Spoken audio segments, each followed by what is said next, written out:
ఒకే college చదివిన ఇద్దరు students 4 years తర్వాత వాళ్ళ లైఫ్ ఎలా ఉందో తెలుసుకున్నాం. Hi, I'm Mullapudi Sai Kaushik. First అంటే వాళ్ళిద్దరు student 1 student 2 same college, same branch, same B Tech, same course, same but 2 students different decision తీసుకున్నారు. స్టూడెంట్ 1 వచ్చి కాలేజ్ లైఫ్ని ఎంజాయ్ చేశాడు. Movies, time pass, friends, trips, placements టైంలో చూసుకుందాం, ఫైనల్ చూసుకుందాం అని ఈ స్టూడెంట్ 1 అనుకున్నాడు. కానీ స్టూడెంట్ 2 ఏం చేశాడు? కోడింగ్ స్మార్ట్గా ఆలోచించాడు.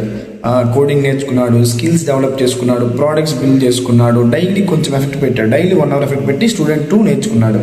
ఆఫ్టర్ 4 ఇయర్స్ తర్వాత స్టూడెంట్ 1 స్టిల్ కన్ఫ్యూజన్గా ఉన్నారు.